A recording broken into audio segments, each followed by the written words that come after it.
గురువుగారు ఇప్పుడు మనకి ఆడవారు కొంతమంది విగ్రహాలకి పూజలు చేస్తూ ఉంటారు.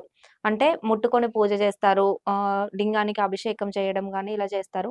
ఆడవారు విగ్రహాలను ముట్టుకొని పూజ చేస్తే అంటే చెయ్యొద్దు అని నేనొకసారి విన్నాను. ఇది నిజమేనా గురువుగారు? లేదు తల్లి. హ్మ్. అది 100కు 100% తప్పు.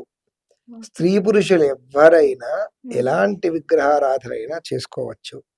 అందులో ఎటువంటి దోషము కానీ, తప్పు కానీ లేదు.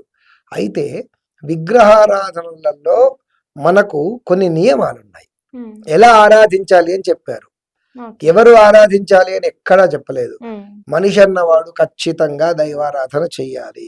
అది ఎలా అయినా, నిరాకారంగా అయినా, సాకారంగా అయినా, ఎలా అయినా హ్మ్. విగ్రహారాధన చేసుకోవచ్చు.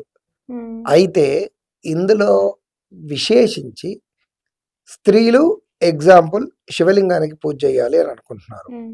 ఈ శివలింగానికి పూజ చేయాలి అనేటటువంటి విధానంలో పానబట్టం ఉంది, హ్మ్. శివలింగం ఉంది. స్త్రీలు ముందుగా పానబట్టం పైన పసుపు కుంకుమ వేసి ఆ పానబట్టం మీద ఒక 2 చుక్కలు నీరు పోసి ఆ పానబట్టాన్ని ముట్టుకున్న తరువాత శివలింగాన్ని మొత్తం ముట్టుకొని పూజ చేయవచ్చు ఓకే.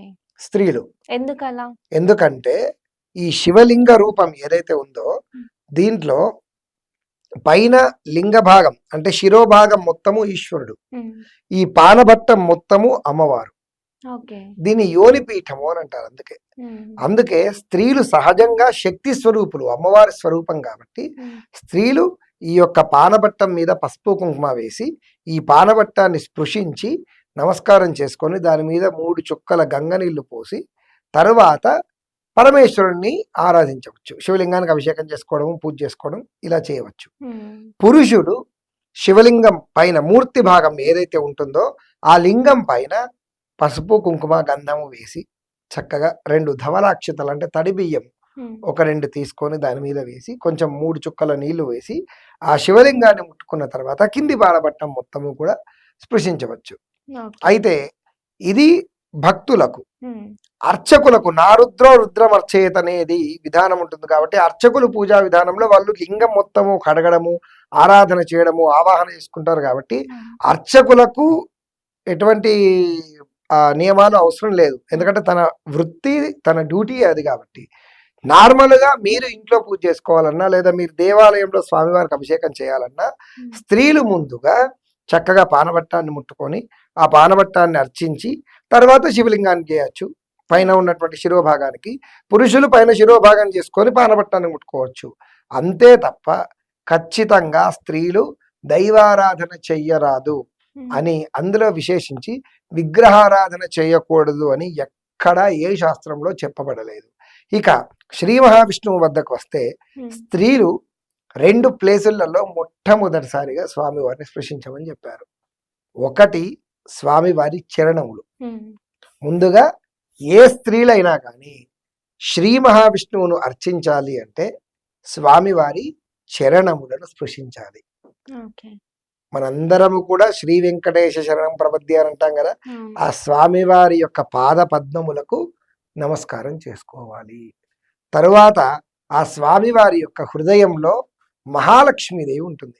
అవును. అవునా? హ్మ్. ఆ మహాలక్ష్మీదేవిని స్పృశించాలి. మూడవది స్వామివారి యొక్క శిరస్సు. వెంకటేశ్వర స్వామి వారికి ఈ మూర్ధ భాగం, హ్మ్. ఈ భాగంలో నీలాదేవి అని ఆవిడ స్వామివారికి కేశములను సమర్పించినటువంటి హుహు. ప్రదేశం ఇది. మీరు కావాలంటే వెంకటాచల మహత్యం చదవండి. హ్మ్. నీలాదేవి అని ఆవిడ స్వామివారికి కేశములు తక్కువగా ఉన్నప్పుడు ఆవిడ యొక్క కేశములను ఇచ్చింది. హ్మ్. అందుకని ఈ కేశములను, ఈ ప్లేస్ ఏదైతే ఉందో ఈ స్థానము, ఆ స్థానాన్ని స్పృశించుకోవాలి. హ్మ్. నాలుగవది స్వామివారి యొక్క గడ్డము. ఓకే. అర్థమవుతుందా? హ్మ్. స్వామివారి యొక్క గడ్డముని గోవింద అని ముట్టుకోవాలి హ్మ్. ఇక్కడ. ఎందుకంటే పాపం గడ్డపారతో దెబ్బలు తాకించుకున్నాడు కదా మన అవును. స్వామివారు. అందుకని ఇక్కడ స్పృశించి నమస్కారం చేసుకోవాలి. హ్మ్. ఇక ఐదవది అన్నిటికన్నా ముఖ్యమైనటువంటిది స్వా ఇక ఐదవది అన్నిటికన్నా ముఖ్యమైనటువంటిది స్వామివారి యొక్క అభయహస్తం. హ్మ్. ఈ అభయ హస్తాన్ని తలకు స్పృశించాలి. ఓకే. అంటే ఆశీర్వదించినట్టు. స్వామివారి యొక్క రక్షణ. ఓకే. ఈ 5 విధాలుగా విష్ణుమూర్తిని ఆరాధించాలి. మీరు హ్మ్. వెంకటేశ్వరుడు తీసుకున్నా, మహావిష్ణువు తీసుకున్నా, నరసింహస్వామి తీసుకున్నా ఏ విధానమైనా ఇదే. హ్మ్. ఇలా.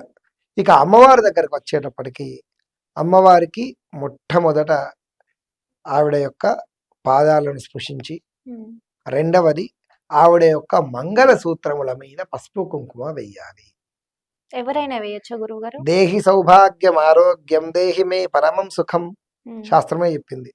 మనకు సౌభాగ్యము, ఆరోగ్యాన్ని ప్రసాదించేటటువంటి సర్వమంగళ తల్లి కాబట్టి, ఆ జగదంబ పాద పద్మముల పైన పసుపు, కుంకుమ వేసి అమ్మవారి యొక్క పాదములకు నమస్కారం చేసుకున్న తర్వాత, అమ్మవారి యొక్క హ్మ్. మెడలో ఉన్నటువంటి మంగళ సూత్రములను స్త్రీలు ముట్టుకొని నమస్కారం చేసుకోవాలి. దాన్ని తెంపడము, లాగడం అట్లాంటివి కాకుండా పసుపు, కుంకుమ వేసి నమస్కారం చేసుకోవాలి. కామేశబద్ధ మాంగళ్య సూత్ర శోభిత కంధర అమ్మవారు కనుక నమస్కారం చేసుకొని తరువాత జగదంబకు బొట్టు పెట్టాలి. హ్మ్. బొట్టు పెట్టి అమ్మవారికి పూలు, తర్వాత చీర, రవిక, జాకెట్ బట్టలు, పసుపు, కుంకుమ, నల్లపూసల దండ, గాజులు, ఒక ముత్తైద స్త్రీకి మీరు ఏవేవైతే వస్తువులు వాయనం ఇస్తారో అవన్నీ కూడా జగదంబకు సమర్పించి హ్మ్. నమస్కారం చేయాలి.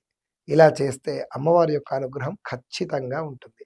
ఇలా శాస్త్రంలో ఒక్కొక్క దేవతకు హ్మ్. ఒక్కో విధానంలో అర్చించాలి అనేటటువంటి విధానాలు చెప్పబడ్డాయి మనకు. కానీ స్త్రీలు మాత్రమే ఈ దేవుణ్ణి పూజించాలి, అసలు ఈ దేవుని స్త్రీలు పూజించకూడదు, పురుషులు పూజించకూడదు అనేది ఎక్కడా లేదు.